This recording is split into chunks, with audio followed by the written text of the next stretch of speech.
Okay, can anybody who's joined us online can either give a thumbs up or in chat or let us know that you can hear us? Awesome, thank you, Corey. Okay, and yes.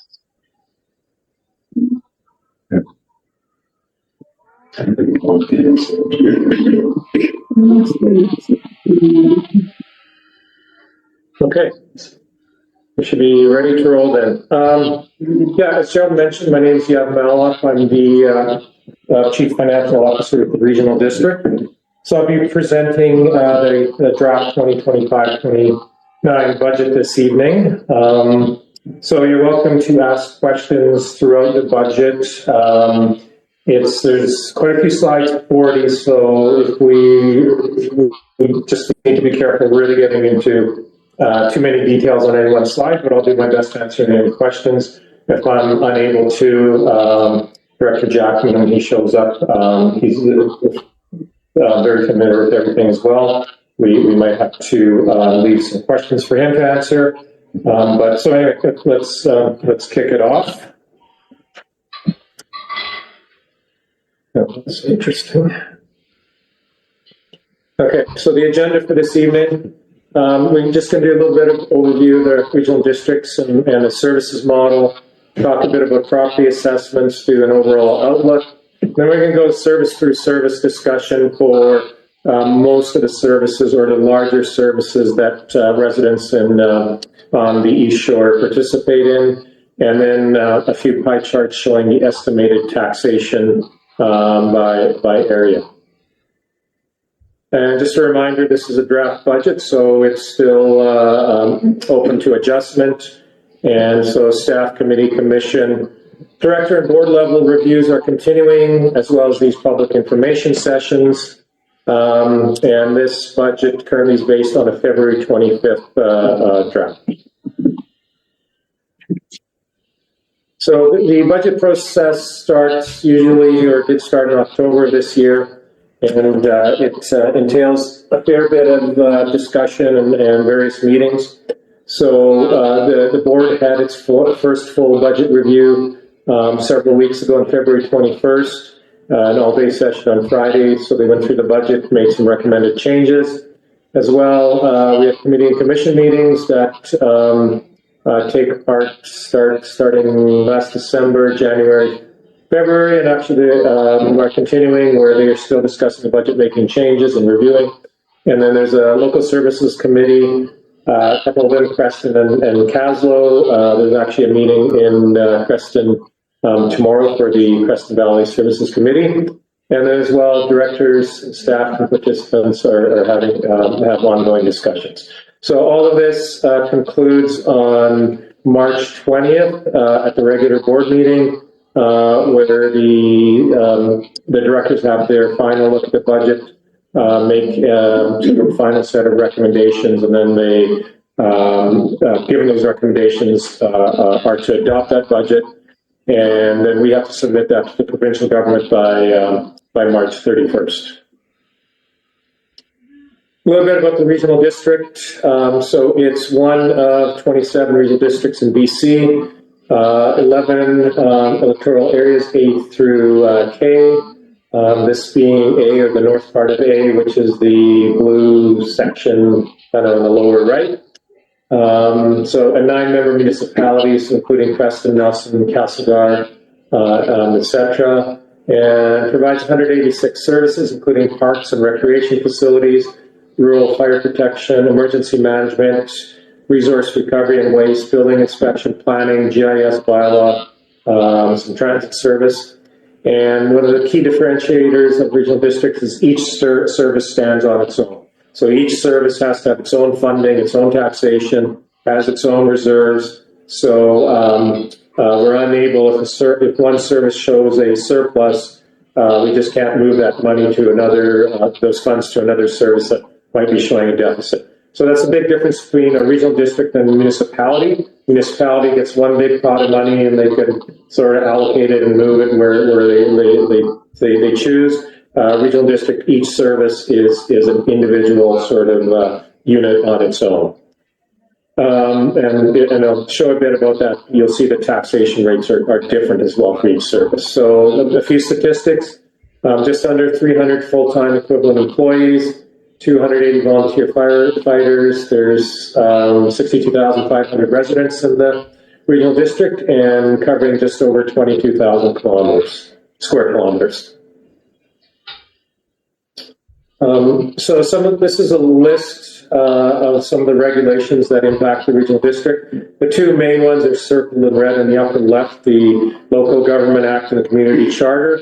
So those regulate and govern a lot of what we do, how we set up our services, bylaws, etc. So those two are fairly lengthy acts. And there's a number of other ones that do impact this individual services a lot. One of the main ones being the Environmental Management Act, which regulates our basically our waste management. Emergency and Disaster Management Act is a new act that regulates how we deliver emergency management services, and all the other ones have some level of impact.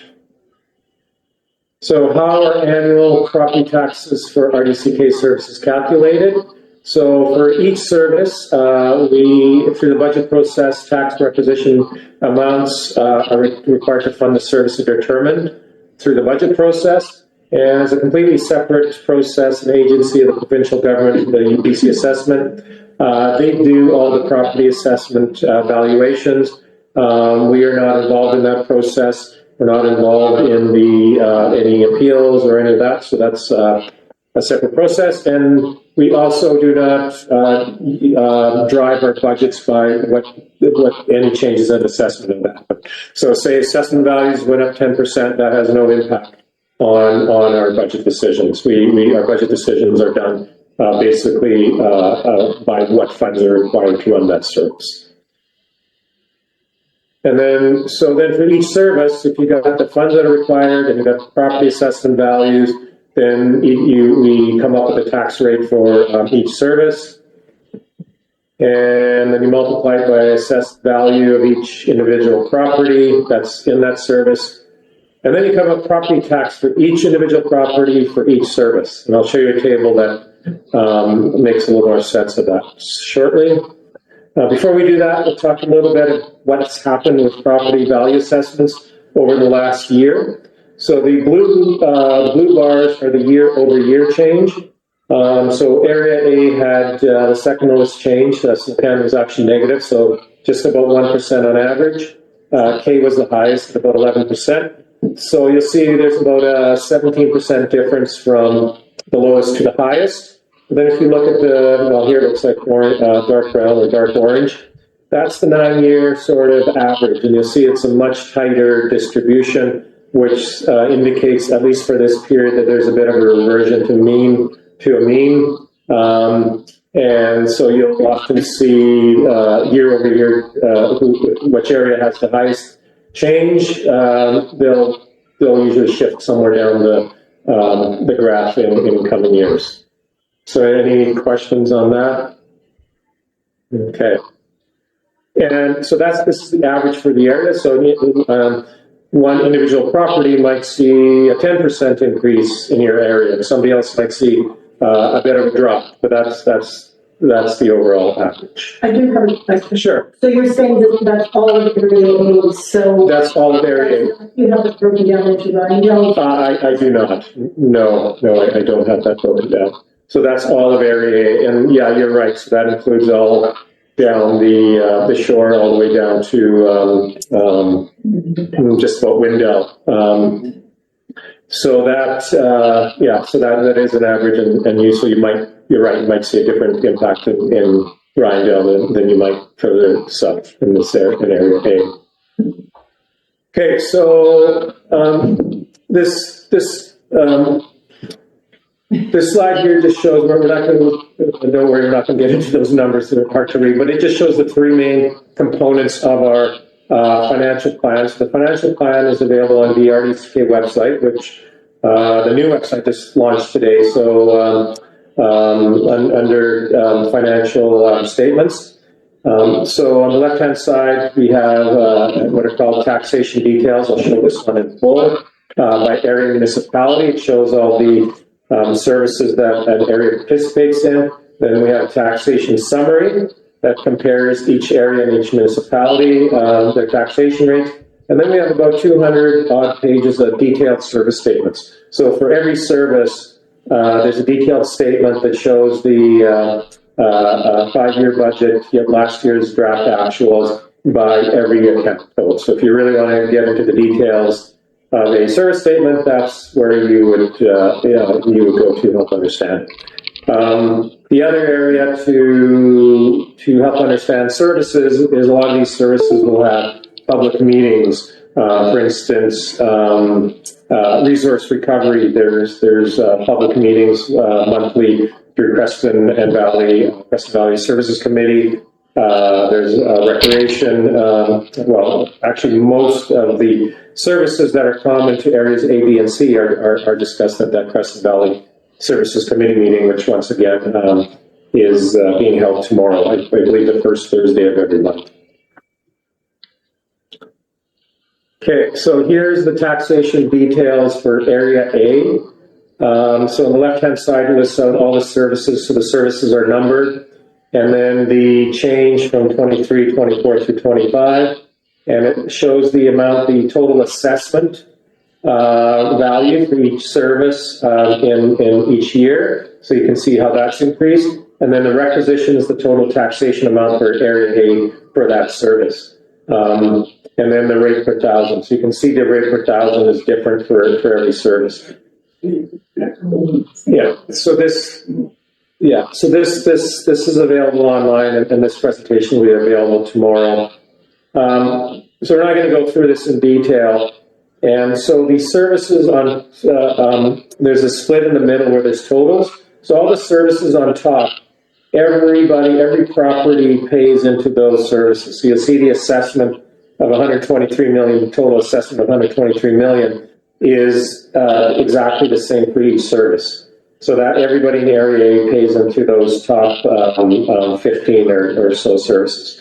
Now, what the list on the bottom are what we call defined area services. So each one of those services has a different area that pays into them. So fire protection Rynedale, well, it's only the residents or the property owners around within a few kilometers of Rynedale pay into it. So you'll see $19 million of assessment versus 123. So about a little less than a sixth of area residents pay into that. And then the requisition for each service. So as you can see here, what is for Rynedale, the one that really sticks out is the S209, which is the rec center, which we'll talk a bit about, the community center. The rec facility is the name of the service. So that's about a $200,000 annual charge for within the defined area that Rynedale falls into. A lot of these other services, like especially the top ones, are shared over all of Area A. So any immediate questions on this? Yes. So for the community center, Yeah. that defined area only goes up to just past the golf. So everybody on Rynedale Road for the community center does not pay for this community center. They all pay the proper rate. Yeah, I'm not sure where the exact cutoff is, and the Director Jackman would know, but yeah, somewhere just south of here is the defined area cutoff. So, Can you tell us how that ever came about? Like they all have Rynedale, something they don't pay. I don't. I'll leave that question for Director Jackman, and he'll be more familiar with the history of that and who pays into that service. So that's S209. Okay.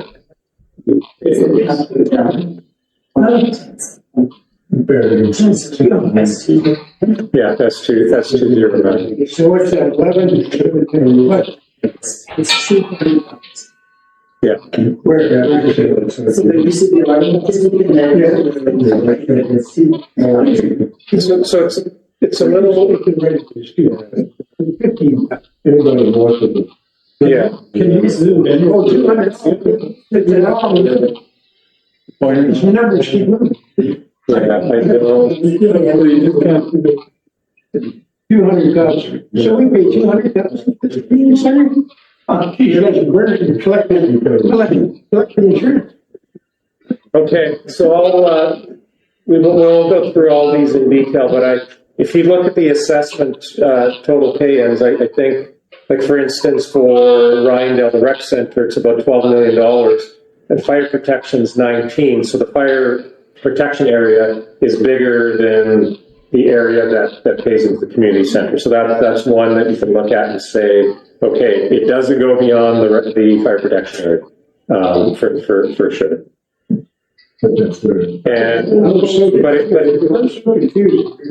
Yeah, but it's also larger than the Rydell water utility. So it falls somewhere between the area served by the water utility and the fire protection area.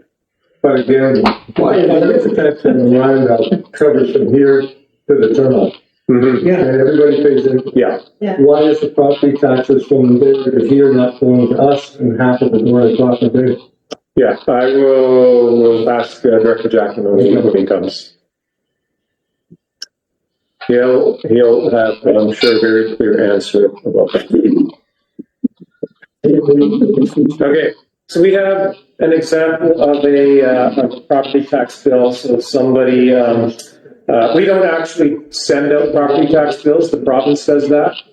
And so I have one from Beasley. And so what it basically shows here is that when you get your property tax bill, so the regional district portion of it is going to be a few lines. So the larger line is going to be for all the services that everybody in your area pays into. So right now this says F, so here it's going to say A Central Kootenay, and then it's going to list out all the defined services that you pay into because of where you live. So it'll list out your fire, the rec center, water, drainage, etc. And then as you can see, there's also other taxes that are on your property tax bill, including school, provincial tax, and in this case, a hospital tax. So your property tax bill will be made up of a number of different values. Yeah. You can, if you want, you can use this. Just need a pointer. Oh, okay. Thank you. Okay. So this table shows two things. This is the summary table, so all the corollaries, and I circled A and Preston. So the change in assessments, so from 24 to 25, and the percentage change. So there's the 1% we talked a bit about earlier, and change in assessments. And then we also have the net change in taxation. So for area A as a whole, it's 2.6% increase in taxation. So that's the average, doesn't apply to every property. So you might see a higher, you might see a little bit lower than that.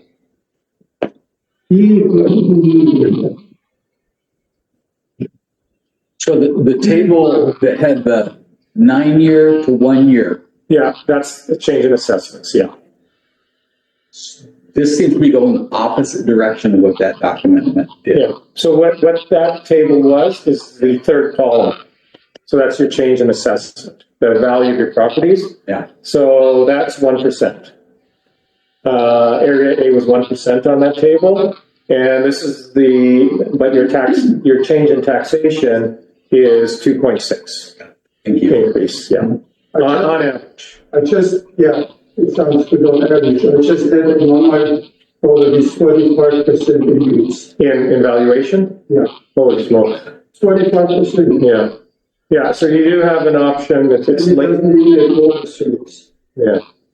So you do have an option to appeal, but the deadline is January 31st, I believe, to file an appeal. When I got the notice, it was 3 days before the appeal season. Okay. Yeah, so again, that appeal process is done through through BC Assessment Authority. Just wanted to continue with the- Okay, so we're gonna do a bit of an overall outlook for, this, not just Area A, but this is, the overall, regional district. So overall average tax increase is 6.5%, for the RDCK, so Area A's increase of 2.6 is, a little bit less than half of that. And, that 6.5% is lower than, many other regional districts' draft financial plans that we've seen this year. But of course, just like theirs are open to change as well. The total tax requisitions for 2025 in the current draft plan are actually lower than what we forecast them to be last year for this year. So a bit of some reductions there. And then the CPI increase is basically inflationary increase on staff salaries and director stipends, is 3.3%, which is a 2-year, uses a 2-year average. The other thing is outlook is decreased interest rates are reducing some interest costs on our short-term loans, but it's also reducing investment income. Well, you got bad investments. Yeah. Yeah, we were very limited in what we can invest in. We can only invest in basically GICs and we can't risk the principal. We have to use, and you know what's going on, what's happening with GIC rates. You used to get, I don't know, between 5 and 6% a year or two ago, and now you're lucky to get 3 and a little bit. So they've almost gone in half. Yeah. So we're continuing work on implementing a formal asset management plan. So that's a growing requirement for many external grant streams, particularly Community Works. So Community Works is a federal grant program that the regional district gets about $1.5 million a year. So they said, if you want to continue getting that, you've got to have an asset management plan in place. So we had a study done last year and a roadmap by an external group, and part of that recommendation was a new asset management specialist position. So the board approved that position to start this year. So that asset management specialist is basically somebody who's a sort of a mix of a sort of a technical, almost engineer type, combined with a finance accountant type to look through our assets, put a program in place, and do a longer term outlook on sort of not only repairs but replacement and upgrades to assets, and not only looking forward like 3 or 5 years, but looking forward 20, 30, 40, 50 or more years, just to give us more visibility on sort of what reserve levels should be, and planning for some longer term capital works. Can I ask a question on that? Yes. So this person has not been hired? No, not yet. The position was just approved 2 weeks ago. So when would we as taxpayers get a sense of what they're doing and the information they acquired and the information that they're suggesting? Yeah, so this position is going to start in June. So it'll take of course a few months for them to start figuring things out. Part of what they'll be doing is also implementing asset management software. So we had some large assessments done of our properties and the state of them. So our rec centers, most of our fire halls, our waterworks. So this person's going to take all of that, set up, put it into asset management software, and then start doing some of that planning. So I could see the goal would be for their work to inform next year's budget, or to start informing next year's budget. I think that's going to start falling into place. But sort of the really big key decisions that I think the board as a whole, the organization as a whole, is going to have to make is, so we use reserves to plan for the future, sets funds aside, for future replacements. Is, do we have a region-wide policy around that? And, how much should we set aside for reserves? Should we cover 100% of replacement, or should it be half and half and do borrowing, a combination of borrowing and a combination of reserves? So that's going to be one of the key decisions to be made in the coming year. Okay, thank you. Yeah, you're welcome. Okay, we'll go on to the next. So 25 challenges and opportunities. I'm sure everybody in this room is aware, unless you do not follow the news. So one of the big challenges, of course, is foreign trade issues, including tariffs and counter tariffs. This could lead to increased procurement costs for things we purchase, and potentially also slowing economic activity, which could lead to lower building permit, waste disposal, and recreation fee revenues. And then if a more severe economic downturn could even have a wider effect. So as you're aware, the news on this changes basically every day. So we're watching that, and once something gets into place that looks like it's going to stick around for a while, then we're going to have to make potentially some decisions on what we procure and from where, maybe alternate products. Potentially some projects might have to get delayed if the materials are coming from the States or whatever. So I'm really highly uncertain. We can speculate all over the place of what's going to happen. But again, the news and what's going on changes every day right now. Yeah, it's going to be interesting. I hope, cooler has prevailed, but I'm not holding my breath. Fluctuating Canadian dollar, we've seen it go up and down a bit, or a bunch in the last few months. So certainly that foreign trade could affect that. If it drops in value, again, that could impact our costs. Also, a new federal government coming this year at some point. Federal election has to, I think, happen before October 20th. It might happen sooner than that, but again, uncertain impact on the regional district. The other thing that's in the news quite a bit lately, from technology, at least perspective, is artificial intelligence. So the technology is really evolving quickly. There's some of it is hype, some of it is real, and so we are currently seeing some limited, although successful, use of the regional district, and we need to be mindful. Does everybody mindful of accuracy and privacy concerns? And then we're also working on an AI strategy, including staff training components. Does anybody have any questions on this side? Oh, I see you. Yeah. Kind of AI current, so all that's used in RECK in that way. Yeah, so we use what are called the large language models, so things like ChatGPT, but also in our Microsoft 365 license, we have Copilot. So things like for doing, if somebody's working on a report, you can go in and get the rough framework of reports sort of outlined and done, and have, 60 to 80% of the report done in 10 minutes. And then it's still, the person who's doing it really has to understand, because AI is not perfect, and you might have to fill in a few gaps and complete it and fill it up. So it's good we found some definitely benefits in doing reports. We had one other example a few weeks ago where we were getting into having to do sort of a legal agreement with one of our suppliers that was unique. So we went we had AI, we said, here's what's going on, this is what we need to look after, do an agreement. We did a 4-page agreement in literally 2 minutes. And it took us about 10 minutes to prompt it to do it.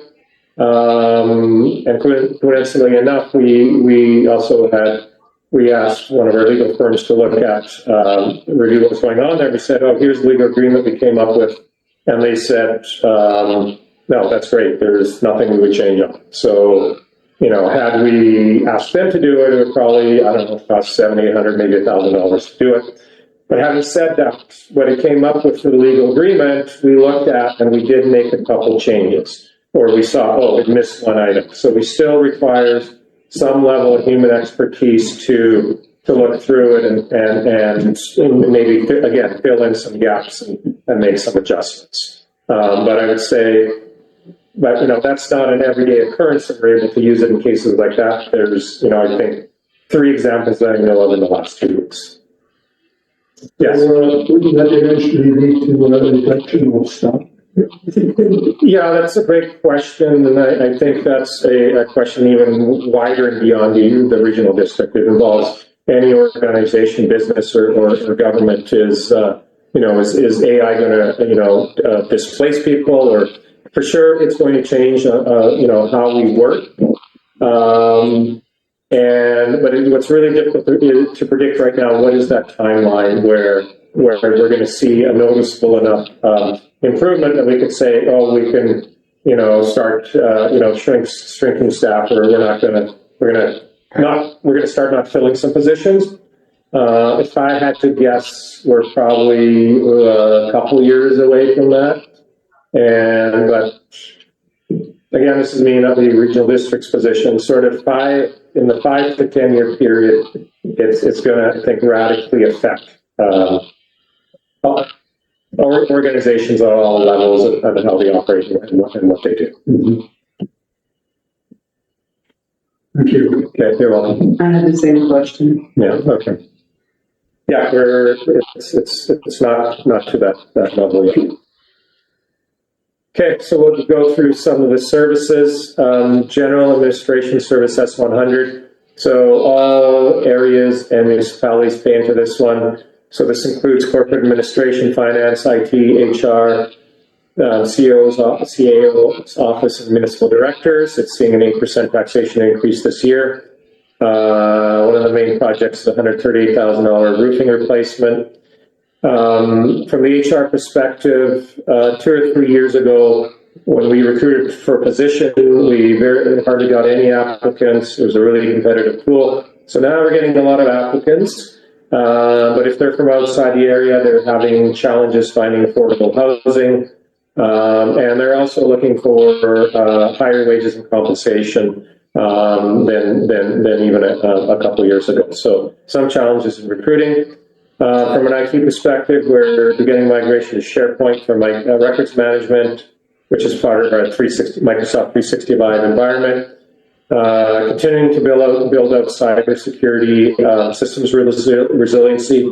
The Canadian government actually came out with a warning yesterday or 2 days ago that local governments are an increasing target from, especially from foreign cyber hackers.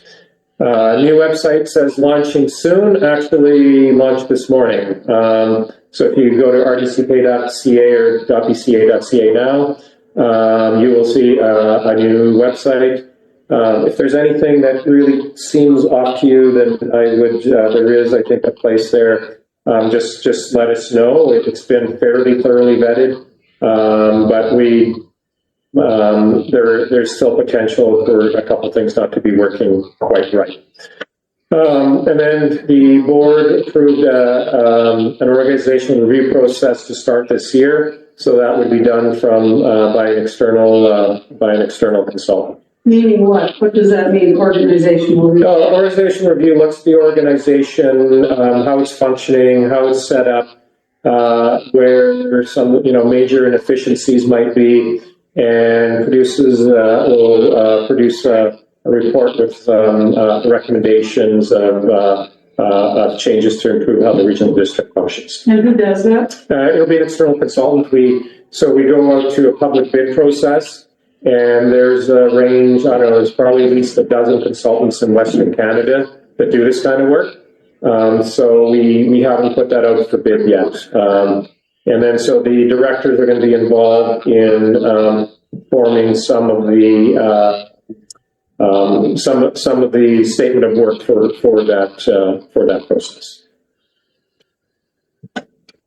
The other item I don't have here that's added about $150,000 to the general admin cost this year is our accounting software provider basically said we can they'll no longer support our accounting software in our data center in Nelson. They said you have to move it to the cloud, to one of their cloud environments. And so it's going to cost about $80,000 to do that. And then our annual fee is going to go up by $100,000 a year.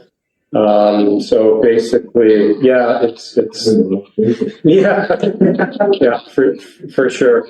So, what we did is we said, okay, what are other options? We talked to a few other regional districts who are going through this process, not the same software we had, but are looking to replace their even older software than we have. And I think the TNRD, which is based out of Kamloops, has a budget of $3 million to just replace their accounting software. So we're not at that stage. I hope we never get to that stage. So we spent, I think, $1 million about 10 years ago implementing the system we have now. So we're hoping to get a few more years out of it.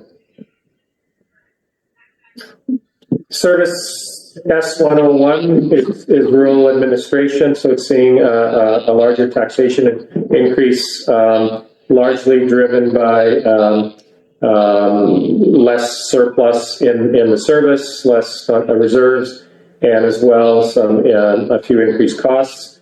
So this service has the rural directors in it, as well regional fire services overhead. So this is the oversight and coordination of the 21 fire protection services and 911, including structural protection unit and BC wildfire service deployments. Most of those costs are allocated out to the fire protection services. We're expecting and hoping to get the almost $500,000 UBCM training grant again this year. We should know by the end of March. And there's some funds from reserves to fund an aged out command vehicle this year to replace it. And the service also has bylaw enforcement, so this includes noise, animal control, unsightly nuisance properties, zoning, and soil removal, deposit bylaw enforcement. And bylaws vary by area. Not every area has the same set of bylaws, but our bylaw enforcement officers enforce them region-wide. Okay. So GIS, this is a service that all rural areas participate in some municipalities, including Creston. So basically geospatial information system. So this provides regional mapping services for internal and external uses, including the public web map, which is available from our web page. They also do landfill measurement and mapping for fire services and emergency services, including mapping, evacuation alerts and orders. So the map on the right-hand side there was the evacuation order from last year's Argenta fire. So our GIS service is very active during while those events are taking place. So it's seeing a 3% increase in taxation this year, some funds for various projects, including a strategic assessment, some upgrades to their software systems, and a real-time kinematics unit. They also are supporting our NG 911 project. So an NG 911 is next generation 911. So basically moving from an old analog system to a digital system where sometime in the future you'll be able to use your smartphone to text 911 and maybe send pictures and do those sort of things. GIS service is supporting that. Okay. Building inspection service S103, seeing a 26% taxation increase this year. That's driven by a number of things. One big item is permit revenue softened considerably last year in 2024, 636,000 versus a budget of 950. We had two open or unfilled building inspection positions. We've removed them from the budget. Current budget of 1.1 million is about just over $200,000 reduction from where we initially had the budget set for this year. And so that budget remained there while permit activity remains low. And the staff there, some initiatives they worked on to staying current with the revisions to the BC Building Code. And then there's also some new accounting standards that may impact the way we recognize fee revenue in the future.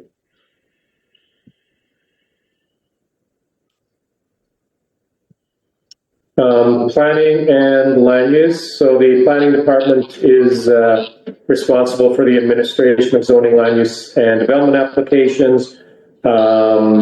Thankfully, I talked to the staff today, development applications are about half, they spent about half their time on that.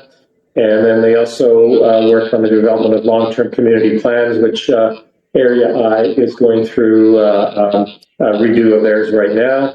So seeing an 18% taxation increase this year, receiving some provincial funding to address the new housing regulation, and working on some bylaws relating to subdivision and floodplains.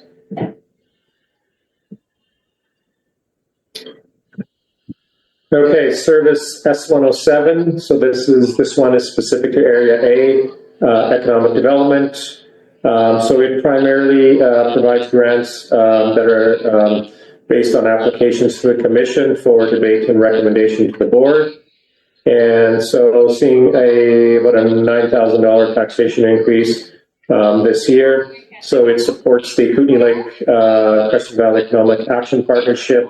So it focuses on tourism, housing support, and agriculture.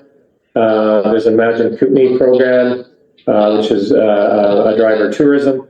And it also is supporting the continued connectivity project along the East Shore, which is basically the internet backbone. And that work should be completed this year. How does that benefit us? In Randall, we got enough, nothing. Yeah. Is that gonna come right to Randall? Yeah, great question, and when Director Jackman shows up. Well, actually, first line is already installed. Is it? Along Eastman Avenue here, it runs all the way from the water treatment plant to the fire. And all the homes along this are really connected to it. And then I think this year they're gonna be moving up to Ainsworth Avenue, probably, and running down there. So that's the casual. That's the casual internet, and they'll go just outside, just south of Rhinedale, and theoretically they'll be hooking up with ESIS coming down from Crawford Bay, so there'll be a full one. Yeah. All right, thank you, Joe. Does this community center tie into that? Yeah. Okay. But none of that fiber is lit yet. No. Yeah.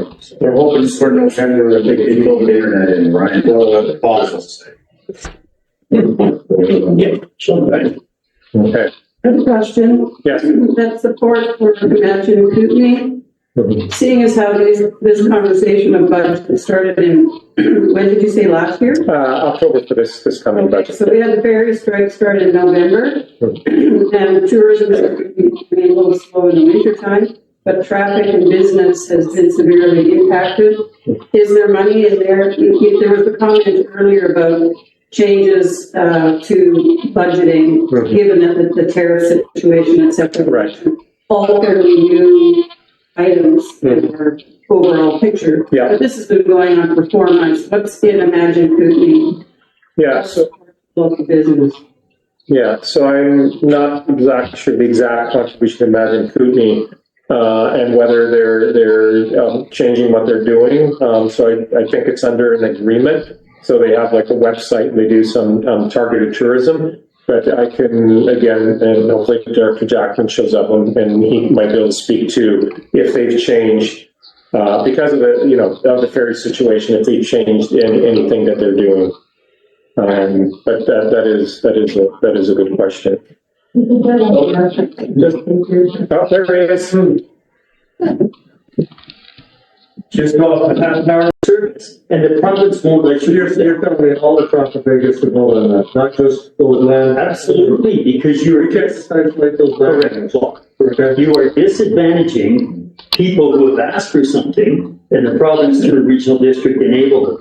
And if you try and take something away from people, generally, you get people voting no, easier than you get people voting yes. But you said something about the whole area being. No, the only way for it to work is all of ABC and the town of Preston finally came to their senses and said, we all share each other's. I've gone to Paul for dinner, someone else invited too. They put on good dinners, right? That's about the only way. If you really want to make things work more efficiently, that would be. And so could we, like, is that a possibility to? For me to do this today or tomorrow, no. It's a For it to be a bigger goal, possibly. I bring it up every budget year. As soon as people start asking you guys to pay for the Creston Rec Complex, I bring it up. All of those directors would have to consent to us even going down there. Could we write letters of support to see if next time you put it up to We them? might have to move to the next question. It's a big issue. So that, That was something that the Economic Action Partnership would help with, but Yeah. they encompass those areas anyway.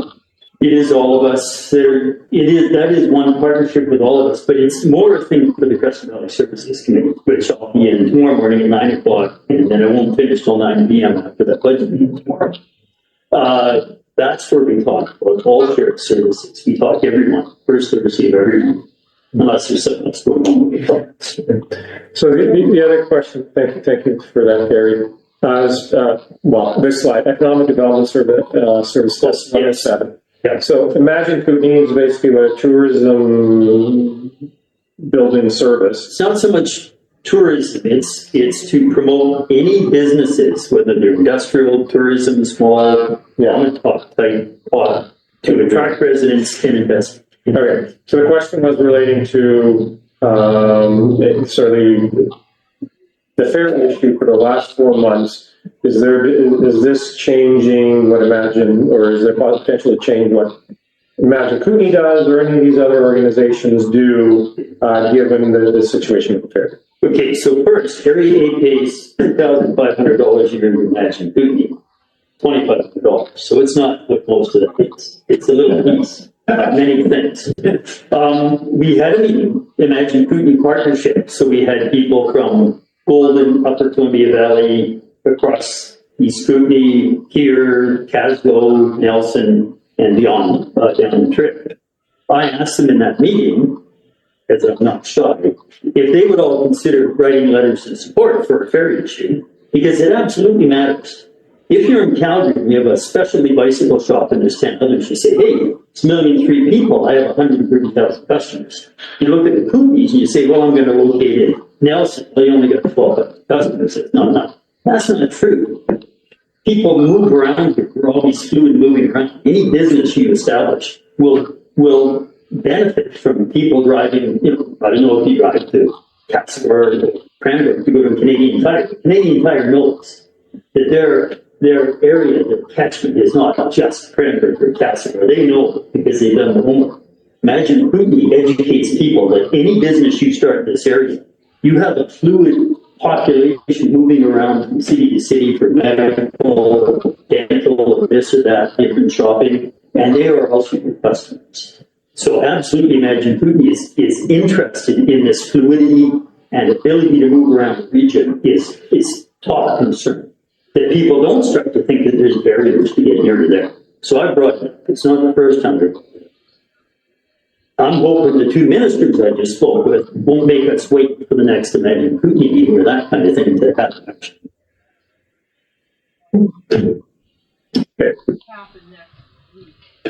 All right. What's next? East Resource Recovery Service S186. Yeah. So the regional district is broken into 3 sub-regions for basically waste management. East, which is Creston A, B, and C. And so this includes, the other 2 are Central and West. So this service includes transfer stations, recycling depots, landfills, as well as in this case organics, composting, as well as transportation of materials. So this service is seeing an 8% taxation, 10% tipping fee increase, changes to how it manages contaminated wood waste, planning for potential septage receiving station in Creston, purchase of LKB lands, phase 1 of legacy landfill assessments, commercial and rural organics diversion initiatives, and then also planning for some Creston landfill, phase 1, C and D, and stabilizing burn project. So the picture on the upper right hand side is the composting facility in, I believe this one's actually from Salmo, but Yeah, it's not Creston. yeah, the similar, almost the exact same facility exists in Creston, And then the picture on the bottom right-hand side is an excavator working on closing a cell at the landfill. And so it's a fairly complex process with different layers of soil, basically a tar-type product membrane, and then more soil. And it's done basically to limit rainwater from leaching through the landfill and getting into groundwater, as well as keeping animals and other pests from digging into the garbage. And then also this perforated pipe that moves any of the gases out in a controlled manner. Anything recovery? Yeah, we capture the methane and flare it, and Providence pays us for doing that. We asked Fortis to take the methane for Preston, and they said it wasn't worth their while. And I bug Blair about that every once in a while. Our local government representative from Fortis, he knows that they're on this case. They have to meet their 2030 green targets. They need to start using our methane in their pipes. Maybe you should put it out that Fortis isn't very cooperative in their environmental health. I can share my opinions where it's relevant. Why can't the RDC make this public? People want to know. Fortis isn't doing their share. They're not helping. We got this gas up there, and they can take it, and they're not doing nothing. It puts pressure on them. Like, I put my pressure more through the Minister of Environment. I mean, You get nothing through them. You get nothing through the BC government. Look at our record, 4 months, nothing. we can go down the rabbit hole. We've got a great deal through the Minister of Environment. They more than doubled the amount of money they pay us for recycling as of last fall for the materials we collect. We have made some successes there, but we're not Greater Vancouver, so my expectations are reasonable where I put my efforts into. Fortis will keep hearing from me. You can be guaranteed. Fortis Electric heard from me and Director Popoff every time they did a rig review over the past multiple years. They hear from us regularly. You can share with your neighbors and put a newsletter out if you like. But I do try to direct my efforts where I know somebody has some leverage. And we do see leverage have success. I expect my conversation over the last half hour, we had a pre-meeting, will have an impact with two ministers. Because they can't hear what they heard from myself and my colleague across the lake and not understand a little bit more today than they did yesterday. So to dismiss conversation with people who have the ability to make a change is short-sighted. Let us pick and choose where we place our efforts day by day and hour by hour. And if you don't trust where to place my efforts, you need to have the person that you do trust. But I'm going to be blunt about that because I've been blunt about that for 17 years. If you can't see progress, maybe you're not asking the right question, talking to the right person, or looking clearly at the real situation. So, yes, Fortis is well aware of our capacity. More importantly, we're going to have a briefing on the geothermal. I want Fortis to support us with the geothermal project. And if we can generate electricity by that, I put more effort into that than the landfill gas in the last one. Yeah, that's one thing I see there about environmental issues.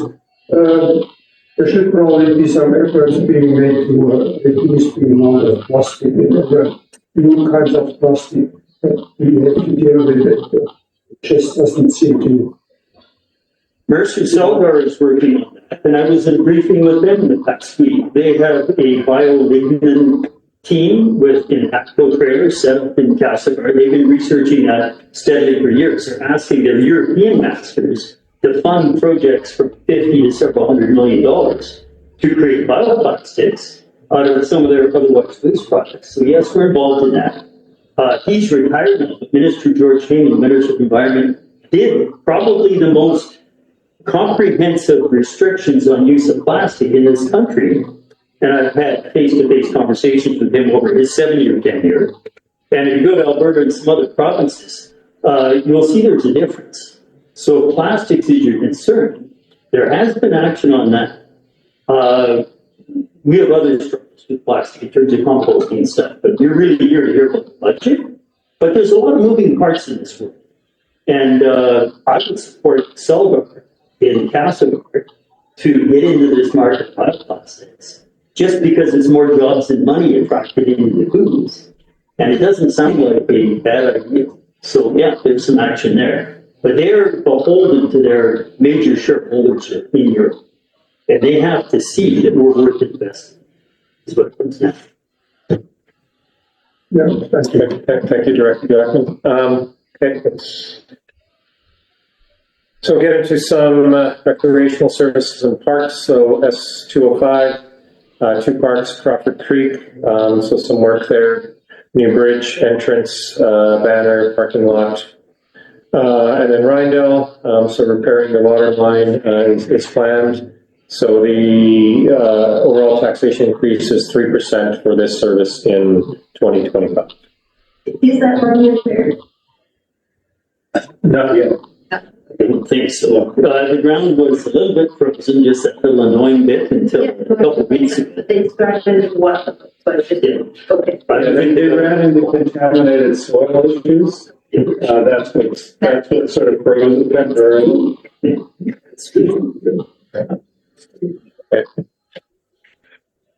So we're going to jump around a little bit. So Parks and Recreation is doing a region-wide access strategy work for parks, trails, and water access. So this strategy is going to identify the priorities that define future direction, philosophy, policies, and action for both regional and community parks and services.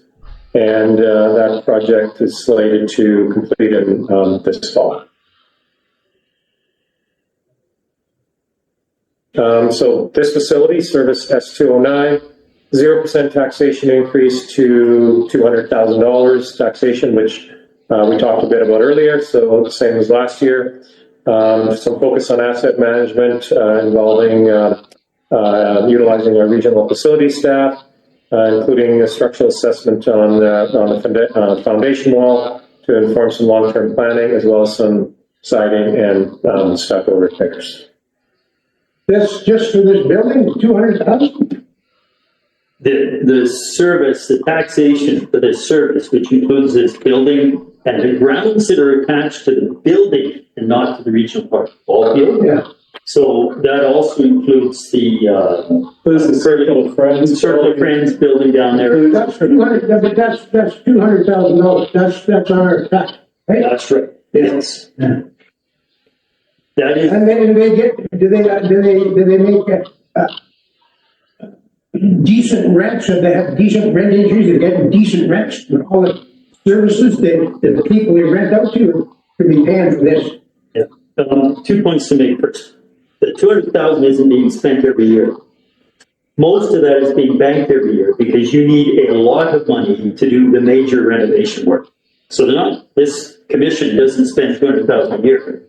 And deliberately saving. But I see $700 on my tax bill last year or something for recreation. So, That's what I don't understand. So that, am I telling you, that $700 on my tax bill last year, is that for the maintenance support of this building? and to put money into a capital reserve for the major upgrades that you need to do, which we'll use to leverage money from Columbia Basin Trust and other grant sources to get on with the work that needs to be done. So it's not being spent every year. So it's about $98,000 of that 200 $98,000. is going to a reserve this year. Okay, so that's 100,000. So we must be collecting 100,000 in rents. I show that's true. So the rents are set through the commission and on recommendation of the board. But Gerald wants to talk about that. There is no way that you pay for the cost of maintenance of this building out of rents, because that would triple the burden. That would be- Then it's the building's not viable. Get rid of it. It is viable. Well, you could say that of every library, you could say that of every library in this district, you could say that of every recreation. Yeah. It's every recreation. Yeah. So you would close down all the Yeah, recreation. but they're paying for it. Listen to this. I'm not saying they have to pay for something, but there's all the renters in these that rent stuff from here, the seniors, the Rydell Recreation Community Center, that they pay market value. No, of course they do. No, they They don't. do not. So this is wrong because, you know, So you, what if somebody comes in and wants to rent something and it's rented already and they're willing to pay more? Are you gonna kick them other people out? so No, there's, see, so you guys don't want to fix nothing. There is a piece of information, I'm not writing notes. Do you know my email? I get lots of emails. Send me a note. I will send you back our rate structuring for our major rec complexes. If you're a commercial operation make money, you pay 125% of the cost of operations. If you're doing something for children, you pay about 25% of the cost of operation. We've created a sliding scale set of fees for all of our major rec complexes based on ability to pay. As the target overall, we recover approximately 35% of the operational costs through fees and charges for use of our major rec complexes. That's something we put out to the public, and you would have seen it. We've asked you the question years over years. We've stated what we're doing, ask what you want, I always ask what you know. And then we set our structure for much more reason than cost recovery. Recreation improves health, attracts people to an area. There's a lot of benefits. So society, Individual responsibility. society, and that's you definitely a valid point of view for yourself. But society subsidizes recreation, and I'm against it, so I still voice my opinion against it. I appreciate it. And if you want to see the formula, send me a note and I will send you back the documents that show you how the rates are set at the major rec centers. This facility isn't as good a shape as the shiny one in Creston, so it's more difficult for this commission to recommend those same kind of rates for this building. At some point, they may reach those rates. But if you want that document, send me a note, I will send it to you, you can read through it, how we charge, who we charge, what we charge.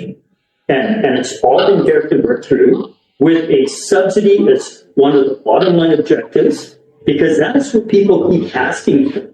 They want subsidized recreation. I'm open to your email, send me where to send you. Yeah. So we're going to jump over to the Crescent facility, which we've been talking a bit about, just because that, again, was, as Gary mentioned, that residents all through the area utilize that facility. So we'll just give a bit of update of what's going on there. So the proposed taxation increase there is 3.3% or $150,000 increase taxation. Some of the budget highlights that are driving that increase is long-term interest rates have reset and on some of the long-term debt, so that's increased long-term borrowing costs by about $166,000 per year. So you might ask, well, aren't rates coming down? But with long-term debt, what happens, it resets every 10 years. So when that facility had money put into it 10 years ago, we probably borrowed at a couple percent. Long-term rates now are currently about 4%, so basically the debt servicing cost increased a bunch. And then also budgeting for some increased pool hours and some repairs and maintenance work listed there. And then on a bigger capital scale, some planned capital projects, about $1.7 million worth. Stairwell cover, outdoor washroom, underwater lights in the pool, some closed circuit TV upgrades, refrigeration plant being the big one, $1 million, and some repairs, ongoing repairs to the parking lot. So about 600,000 of that will be funded by reserves and the rest by from surplus. I have a question. Yes, We pay taxes toward these facilities in Preston, right? yes. If you have But they Preston property, they don't contribute taxes toward the No. facilities we have here? you only pay taxes to that facility if you live from Calgary, just north of Coastal itself.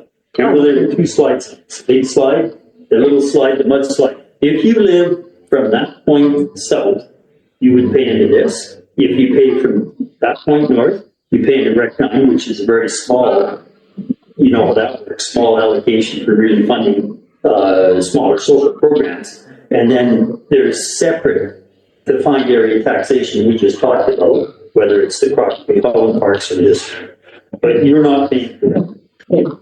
I just noticed on a previous, one of the second or third things that was up, that there's a lot of things we do pay for in Preston that we also pay for here, that I don't think Preston contributes here. Well, library is one that's highly debatable, that I've had an influx of emails about since the Preston Library went into the paper and made some statements. One that stood out to me, that I just find odd is, why are we paying for the Preston Cemetery Well, when we have a cemetery? it pays for ours. So Oh, the it does? cemetery, yeah, the cemetery does allocate money for our cemeteries Fair as well. enough. And for 2 cemeteries in Area B, and there's no cemetery in Area C. The other thing, and we go through this, we have what's called the Cemetery Select Committee, which is everybody from people who operate funeral homes to community members at large and elected. We have conversations. Again, we've had one of those the last few weeks. Many families have their family members interred at Preston. And if you look at the rate of interment here on East Shore, our cemeteries is very low, but we still provide funding for maintenance. And you'll find the fees for interment that our small cemeteries are almost negligible, whereas in Preston, they've moved to a market rate because we, the rural directors, are requiring that the people around the cluster of Preston do carry a much higher burden. So we're moving year by year. They've increased their interment fee by more than double in the last few years. And we have some other initiatives like Columbaria, where you have a niche you can put an urn in. They make money. Might take about 10 years to sell them out. But we're doing that as cost recovery. It's very deliberate. And that allows us to not hike the taxation that much for the cemetery services and still pull money back to our small cemeteries for their essentially volunteer organizations. So we are business-like where we can be, but that's a shared service for all. Thanks. Thank you, Gary. A little more in recreation, specifically Crescent District Community Complex. So seeing an increase in facility usage last year over the previous years. It really dropped in 2020 when COVID hit, and so we're still recovering from that. And programming initiatives, using data collection to help drive decision-making processes, program costing analysis, looking at different programs and seeing their viability, and then updating the space allocation processes. A bit about the water utilities in this area. So 3 services that we'll discuss, and drainage, utilities. So Rhinedale Drainage, seeing a 0% taxation increase, some replacement works that were planned or delayed by discussions with the Ministry of Transport. And there's a proposed 75% increase to the bylaw requisition limit for starting next year to fund future infrastructure projects. And that bylaw increase would require electoral approval. So you'll be hearing about it soon, Gary? Yeah, I don't have a date for that. Yeah. We're only allowed to raise taxes by 25% over a 5-year rolling period without asking the voters. So voters asked for this drainage service to exist. We got the new major outfall crossing Garvey and picking up most of the water in Ainsworth that was actually causing your manholes right here to pop up and getting raised from the stuff. And a few of the other bigger issues cleaned up. But the work remaining is substantial. So if some of you were here, Frank was here, other people were here, when we had the conversations with highways about drainage, they did some arm wrestling. They said, well, if there's flooding along the roads, we'll just have open ditches here, deep enough that the water flows downhill. Then you won't be parking in front of your house. You'll all have little bridges to get from the edge of pavement, get into your front door, and maybe parking in the alley, hoping the alley's plowed in winter because, that's like we have in Canada, we are exactly what that's like. So the conversations with Modi or Ministry of Transportation and Transit this year, that's November, didn't give us much comfort, I guess would be the one way to put it. So if we're gonna go pipes in the ground and solve some more of the issues, Ainsworth South and some of the areas that still have flooding issues, that's expensive. And the legacy in this town, some of your roads were built with low grade or tailings. So now every time we ditch, we get to have somebody testing for potential contamination levels. Seems maybe not so bad, but lead and your lead ore here had a high arsenic content. So the cost of putting a kilometer of pipe in the dirt here is different from the cost of putting a kilometer of pipe in the dirt on the bench in Canyon or Lister or something like that. So if you want us to continue taking the water through pipes underground and not have ditches full of water, we're gonna have that conversation about who will pay for it. And Preston's not gonna pay for this, defined area service. So I don't have a date for information about what it might cost. But the one thing that is definitely going to happen, is we'll face it, is first, you don't want to disrupt the whole community at once. It would be nice to see, if we're going to do a few hundred meters or yards of pipe, how that works out, maybe it is better to do the next little piece. Okay, thank you. Next service, Rydell Water. So 3% user fee increase and 5% frontage tax increase this year. 95,000 capital upgrades planned, including the Ainsworth Avenue water main installation, to provide system looping security and improving service to new connections. And Ainsworth, that'll be end up down the alley.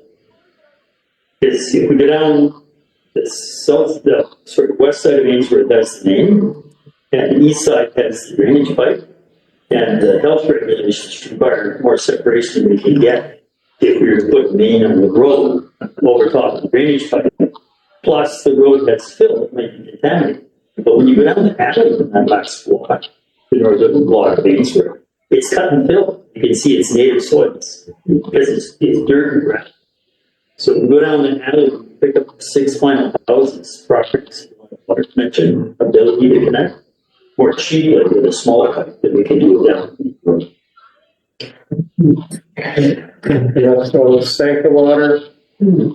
So 3% water user fee increase, 0% parcel tax increase.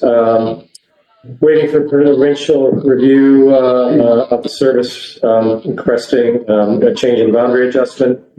And then there was $40,000 identified for capital works for alternate servicing of north parcels. Okay, we'll jump into emergency planning, service 157. So the actual service, if you were in the financial plan that captures all the costs related to emergency planning, it's A101, what we call an allocation service. And then those costs are allocated out to various services. So for Creston A, B, and C, it pays for emergency planning through service S157. So it's actually seeing a 2% taxation decrease this year. The major impact on emergency management has been the continued implementation of the new Emergency Disaster Management Act. So that involves changing and adjusting emergency plans, risk assessments, working on business continuity plans, multi-jurisdictional planning, aligning bylaw policy procedures templates, expanding the neighborhood emergency preparedness program. And emergency planning is also working on increasing emergency support services, utilizing some grant money from for EOC and ESS, potential grant from CBT. So acronyms, Emergency Operations Center and Emergency Support Services, EOC. Yeah. So the EOC is actually is the one on the upper right. That's the Nelson EOC, which most of the events are emergency events are managed out of, and that's the center there. The lower right is an evacuation center from an event I believe was actually outside of this area somewhere in the Caribbean. But anyway, just an example. And also, last year there was 2 big wildfire events, several in the Slocan Valley, one up in Argenta, north of there. So there's a lot of learnings through that process. and post-season review. So we're working on implementing the recommendations from that. And as well, this service also administers the Fire Smart programs, including the rebates, and it's funded through the EU VCM SRI Fire Smart program.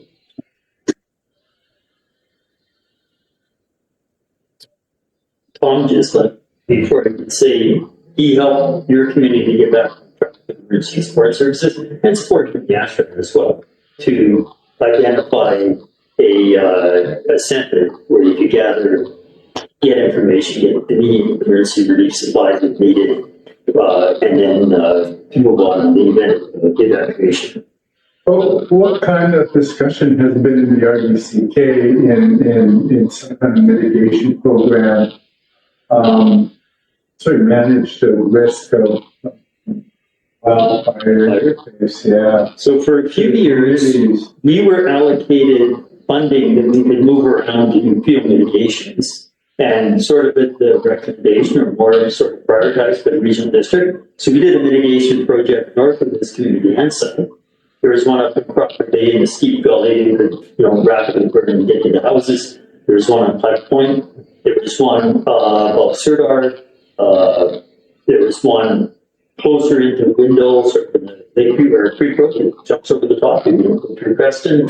So we had a number of Area A, plus we have risk assessments of almost everywhere else. A few years ago, the provincial government pulled that money back and they put it into the coffers of what's called the Forest Enhancement Society of BC. And they're making the recommendations. And what I've seen is most of the recommendations are partnering with community forests and the like. And as for the Preston, is seeing a real advantage right now. We're outside of Nelson, West Arm. And it's for difficult access, is all I can say right now. We've said that we need more local involvement. I'd love it if we could establish either a satellite community forest up at Preston, and I've asked them to put it on their board meeting and ask them to consider it, or have our own community forest, because that's the easiest way these days to access the funding to get selective harvesting projects underway where you're thin, plus you manage the fuel on the forest floor. Prior to this the puffle over what's going on in the States, the province had committed to increasing allowable annual cut for community forests. Jennifer Gunther, I get my names wrong here sometimes. Their executive director is putting a big push towards double their annual allowable cut, expand community forests. So I think there's opportunity there that we could have a path to that. I haven't had any takers, and then we have some woodlots, but nobody I've seen has come forward and said, yeah, let's see if we can farm a community forest, because they say our best bet would be to have champions along the lake who work with Preston. And there's another thought coming out of my head there that I lost, but yeah, it is. We have less local control than we had a number of years ago. There's one thing I was wondering, like to suggest is there a lot of property owners along the line and there's a forest fire hazard, and if those people couldn't be encouraged to clean up the taxpayer. Thank you, because it's forests. Okay, so the thought that jumped out of my head. I've been working on the same guy, Blair. If they can get funding to clear the 120-foot wide McFurd that are taking out our power lines in the heavy snowfalls, and that's the most marketable timber, and thin along the highways, and some of them would involve Gary. I've talked to Pleasant Crossfield people about it, and I've talked to Window Box and Windwood about it directly. If we could get harvesting and thinning along the highways, trees that knock our power lines down with the Forest Enhancement BC subsidy, then they could offer private land thinning of trees at the same time. The province won't pay for it, but the cost is mobilization. And a lot of that work would involve a little bit specialized equipment and potentially yard that you have to control the fallen tree, or you will take it apart. I haven't gotten as far as I thought I could with that. But it's still something I think is worth pursuing, because it would solve a couple of problems. Thin the trees in our most high hazard area, close to residences, protect our power lines, provide some high grade timber, and give a path for private. Yeah, but it also involves direct costs, you know, in a lot of cases, it would probably require a professional to come in Oh, yes. and so on, so, that could be a kind of, this cost could be reduced with tax rate on this, It'll end up being the other way quickly. Beginning to feel is that your insurance won't be available unless you do this, your house. So it won't be a tax rate, it might be insurance, assessing down the road. And the FESBC gets allocations of about $50 million at a time. So that could subsidize the mobilization of the forester, the equipment, and the logging truck. Then the incremental cost to the private landowner could be lower. About half of line 32 on these shores, as you drive up and down, you know that almost half the highway frontage is Crown Line. Line 32, Fortis is lying out of Crescent, jumping over the top. So there's lots of opportunity for government subsidy in the Crown Line portion, which would bring the equipment right next door to the project. As Fortis continues to recognize they're not going to meet their objectives for 2030 and the goals for the BC Green Plan that we're going to get to, I think they become more and more interested in working with them. We'll see 2030 is getting pretty close, and they're not meeting their targets. So they can reduce fuel, for fiber to mills, do all these other things, plus take their methane from our landfill. That's Gary? There's a large area of forest along the tech, tech. right up on Camel, which is, they have a nice strip of fire country. Yeah. The forest. Which is right. Should we as homeowners just write to tech and ask them to come and do fire mitigation? Wouldn't hurt. They did allow us they did some a couple of years They ago, right behind, the water. right behind the Latter-day Saints property, just east of there, they did some a couple of years ago. Through when we used to have access to some of that money to kind of direct through the regional district, yeah, we got tech's permission to mainly protect the water. Because if you have a forest and you guys have a community fire plan, some of you sitting in the room worked on it, but you have no water, you're less defensive. So tech was amenable to saying, yeah, go ahead and knock some trees down. I don't know how stumpage and all that stuff worked out. Yeah, the province is reluctant to fund a big outfit like tech because unless it protects critical infrastructure, which is the case we made with the water system, tech has more money than the province. Well, this week this province just went in the hole like $10 billion. I have just a really quick question. I know it doesn't really have to do with budget and trying to trees. That's good. These are town hall meetings for me. Sorry, Gail, but I have to hear this. It's very interesting. Between Russell and Russell, there's a forested area there, small forested area. Who's responsible for that? It is open space. Now, Randy Matheson retired, and he was a researcher. Open space is crown land that's not attributed to the ministry. So some crown land is under the administration and control of highways. So they're responsible if there's a problem. But when you get up in the backcountry, it's called open space. So that it's crown land that no ministry, not forests or lands, nobody really wants to do anything with it unless there's an advantage, a resource extraction application or whatever. Now, we had this conversation in community about whether the regional district wanted to take it on. It shows this park, if you go into the mapping system, the provincial land map system, I was a little reluctant to try and jump at that, because once we take it on, then you guys will be tasked. Yeah. And just last year, they had a very large tree fell over. from our neighbor's side to the Bethel Road.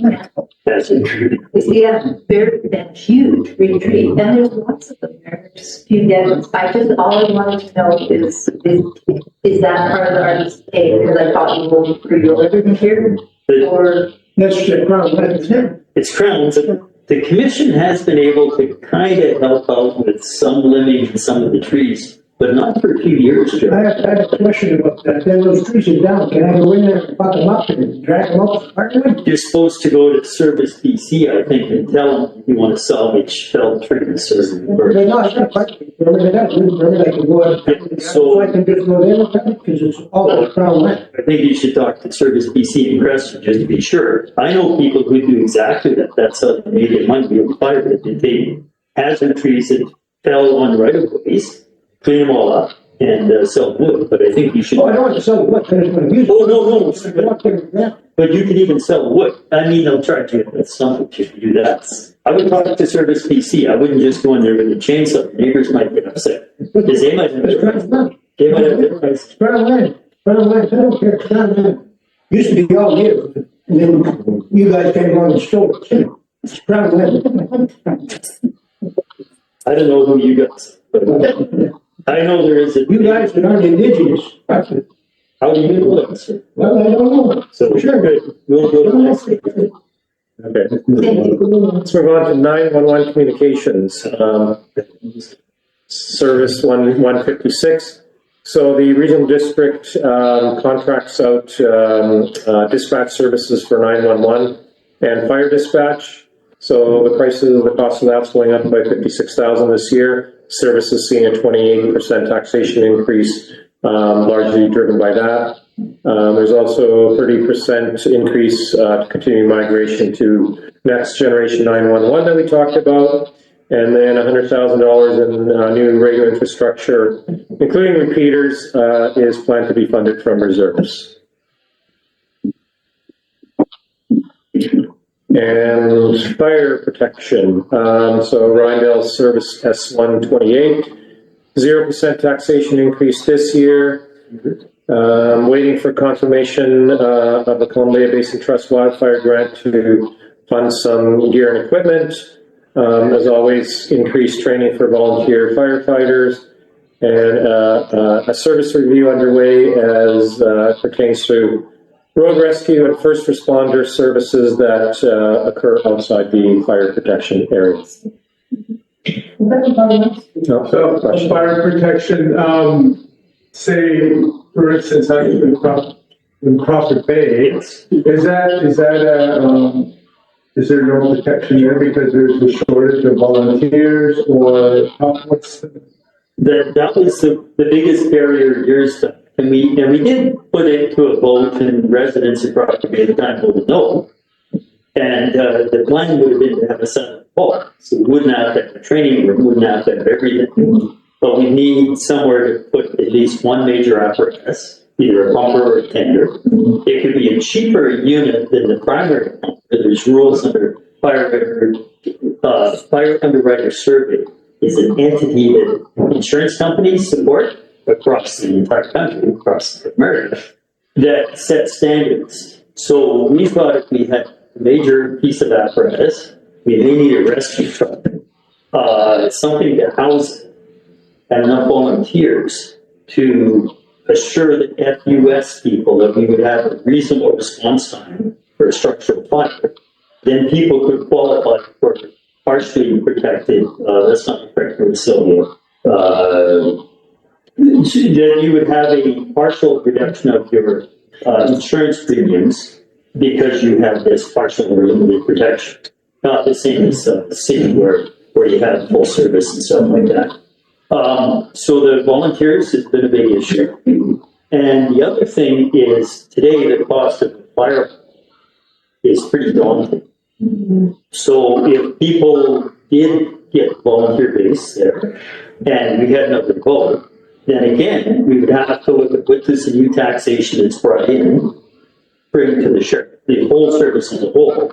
And would that pay all the costs of the building, the apparatus, and the equipment, which needs PPE, personal protective equipment, and training? If that would cover that cost and maybe more, then it's not harming this community, because you have to get everybody to agree to it. We could trade recommendations. Well, yeah, but fire is, Who's just a joke? Who's just a joke? We have believers, doesn't get more. Hardly. Can you explain just the last part, that was their last review under. road rescue, I'm not paying it in Boston. Neither is Twin Bays or Destiny Bay or Sanka. None of them are paying it. We have something that road rescue is wall to wall across all rivers, ABC and Crest. And for a number, Responded? first responder, ambulance lift assist, securing the vehicle is partially over a bank, so you can even enter it. So, struts, lift bags, cabling, all that kind of stuff that the guys and the gals are trained to do. And that's what they do mostly. They don't go to structural fires. They go to NDIs or the residences where the ambulance may not even get up to the house to help lift assist and bring somebody else. So, when I started in this position, this committee was paying, subsidizing for everything else. So I had to get the other directors to agree to increase the taxation of that service to be able to give the money to Randall, Preston, and Yap, which are the three halls that provide that service, and get a disproportionately large amount to come here. Because like it or not, it's our stretch of highway where more people end up either plowing against or rocks or the thing. So we get subsidy. It is a service that feeds money directly into Corey's budget here.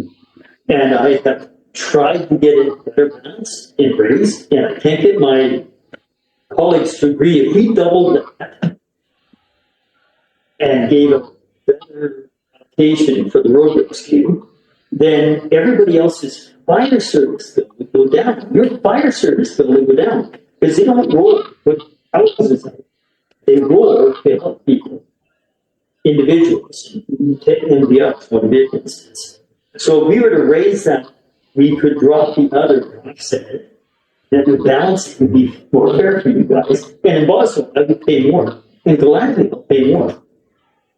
I've had quite a time with a whole Rolodex of other directors in those other areas trying to grasp that.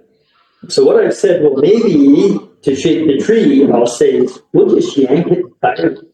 Maybe Area A will have its own defined area of coverage where we have gaps in fire. If we have Window Lakeview fire, and we have Randall fire, and where we have a gap, we'll pay out of that gap to pay into the halls of the service. That's pretty radical when you try and shape up a service and it's three other partners, but we're shaping.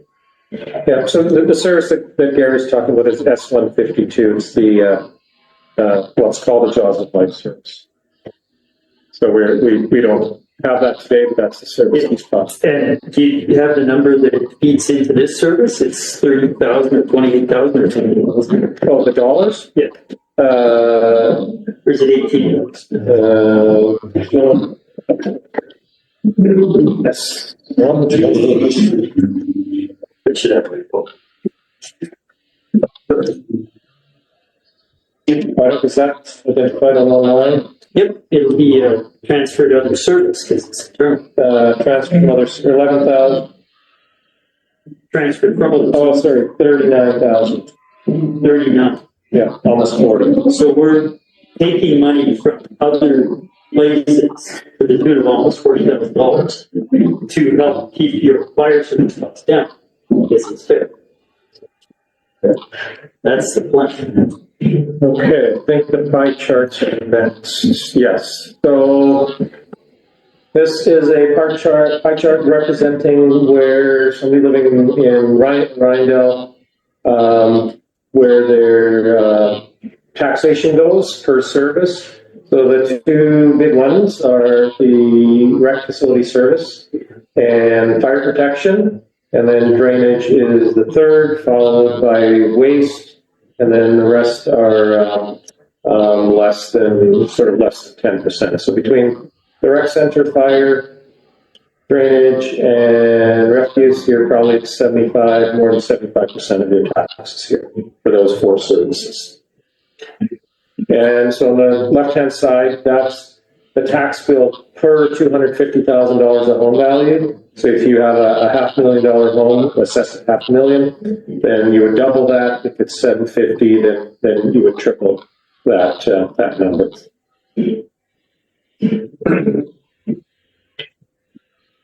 So this is somebody living in the north without fire protection service.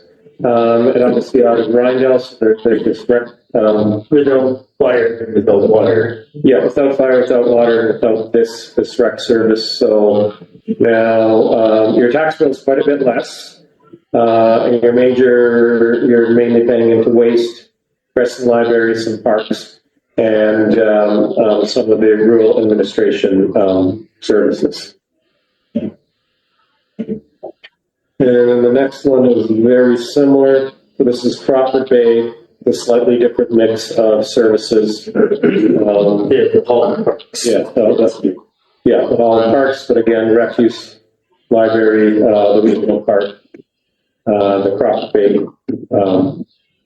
hall that Gary mentioned, and then a few smaller items. So this presentation will be up on our new website tomorrow if anybody wants to go through it. So that's the end of the presentation. So if anybody's got any questions remaining, please ask. So yeah, where exactly on the website will it be? Okay, this is a brand new website. So it's for this, but this presentation will be if you go to meetings and click on the calendar. So you would go to the web page for this event.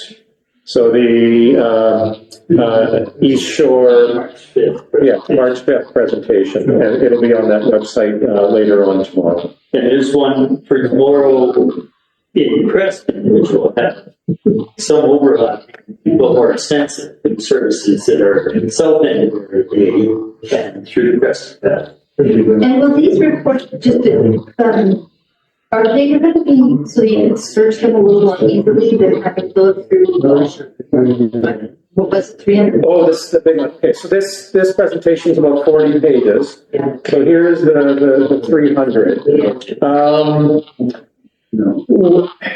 What I would do, if you're looking at it, so it is a PDF. I think it's mostly searchable. So you go to area A, look at the services that you want to look at. That's the first page of the whole report, is area A. It'll list out your services and define ones. And if you wanted to get the details on it, just search for that service number. So S157. It'll jump through a couple pages and then it should get you to S157. But I don't even search because I find it quicker just to grab my cursor and zoom down and it ends up on S180, so you move back a bit and within a few seconds you're on S157. So, Okay, thank you. yeah. Okay, thanks, yeah. Okay. Appreciate it. It's a long session. Lots of information. Yeah. Thanks to all of you for coming and for hanging in there. For the full presentation, Gary, thanks for filling in. Yeah. Who's the two ministers that you got? Labor Minister and Transportation Minister, Jennifer Whiteside and Mike Carney. So are they in negotiations? Yeah, they're most experienced mediator. I used to meet with them yesterday, today, tomorrow, and all those general sort of words. We said thanks for that. We know that it's 4+ months now. Here's the harm to the community. We started with the harm to the community, and we ended with the harm to the community. And it's not like if you lost 2 hours a day every day, extended your savings and maybe your line of credit and you can't pay your bills. Those are the direct stories like that. Yeah. Depression, other impacts, health impacts, it's real harm. That's what I want those 2 people to understand. Not to get the happy news report through the deputy minister who was on the call saying, oh, daily contact is they're talking. Yeah, they're talking, but they're not resolving. Take this in. can talk as long as they want. I don't care. I don't care when they say. I want them to end the strike because the harm is real. And if you go to Jennifer Glokey's, chair of the Labor Relations Board, her last two, orders give exactly the words that Mike Farnworth needs to get to work. She says they don't have the capacity, the Labor Relations Board, to truly understand the harm. That it's going to take time and more investigation. And I said, Farnworth, he has that capacity. He needs to do that, to put it in place in advance of any future labor action on any of the inland trades. Talking Boston, Bar, Adams Lake, I don't care. They all need a meaningful assessment of harm to community, not if you can get an ambulance or fire truck across. Harm to community, community by community, understand that, and set that similar to they have for the Coastal Ferries Act. A protection for community based on a real analysis. Do that now, so that when or if they have a future action, we'll have some protection. And as for whether or not they settle on the wages and the schedule, that'll happen. But that can happen without the harm to us. Because the harm to us for 4 months has not helped that. And if you read all of the LRB rulings, you can see that pattern of how it has not helped. Our suffering is not very important to the BCGEU, which has a massive membership, and they're negotiating for food. And our suffering may or may not be tied to Western Pacific Marine's way over budget, way over time contract to build a new ferry with a 10-year long-term maintenance contract. I understand on that. Those kind of issues are more heavily weighing on the minds of the negotiators than us, I would guarantee you.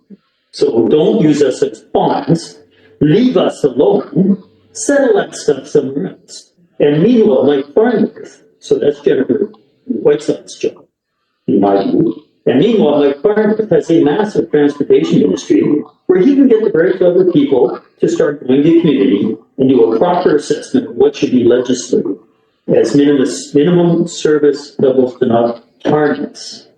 And we gave some, I think, pointed examples. And we'll see where that goes. Good for you, Pierre. Right, yes. Thank you. Okay, thank you.